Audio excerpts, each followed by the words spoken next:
First, start with a strong and persistent desire.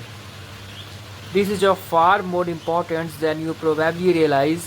It is an instructor could look into your mind and heart now and ascertain the depth of your desires. He could foretell almost with certainty the swiftness of the progress you will make. If your desire is pale and flabby, your achievements will also take on that hue and consistency. But if you go after your subject with persistence and with the energy of a bulldog after a cat, nothing underneath the Milky Way will defeat you. Therefore, arouse and enthusiasm for this self study. Numerate its benefits. Think of what additional self confidence and the ability to talk more convincingly in public will mean to you. Think of what it may mean and what it ought to mean in dollars and cents. Think of what it may mean to your socially, of your friends it will bring, of the increase of your personal influence, of the leadership it will give you. And it will give you leadership more rapidly than almost any other activity you can think of or imagine. This is no other accomplishment started Chauncey am therefore, which any man can have that will so quickly make for him a career and square recognitions as the ability to speak acceptably. Philip D. Armour, after he had amassed millions, said, I would rather have been a great speaker than a great capitalist. It is an attainment that almost every person of education longs for.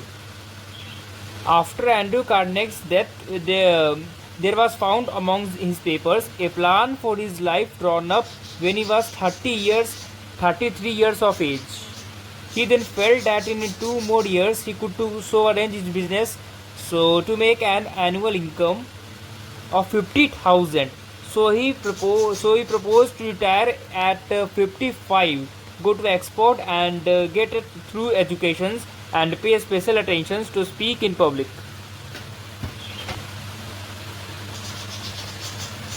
Think of the glow of satisfactions and pleasures that will occur from the exercise of his new paper.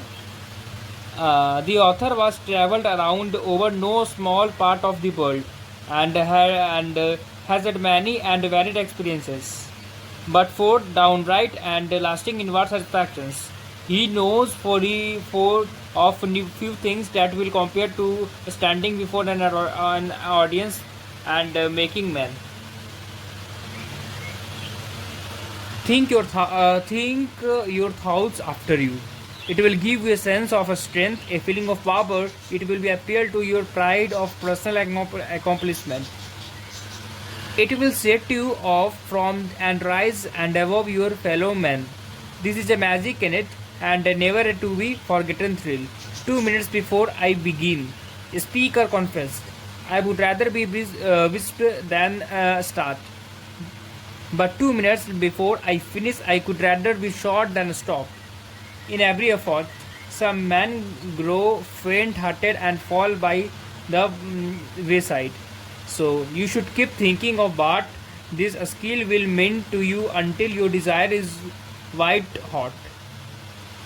You should start this program with an enthusiasm that will carry you triumphant to the end. Set aside one certain night of the week for the reading of these chapters. In short, make it as easy as possible to go ahead. Make it as difficult as possible to retreat. When Julius Caesar sailed over the channel from Gaul and landed with his legions on what is now England, what did he do to ensure the success of his arms? A very clever thing. He down over the waves 2,000 feet below, 200 feet below. They saw red tongues on fire consume a very ship in which they had crossed in the enemy's country with the last link with the containment goal. The last means of retirement burned there was But one thing left for them to do, to advance, to conquer. This is precisely what they did. Such was the spirit of the immortal Kesar. Uh, why not make it yours too? In this war to exterminate and any foolish fear of audiences. Thank you.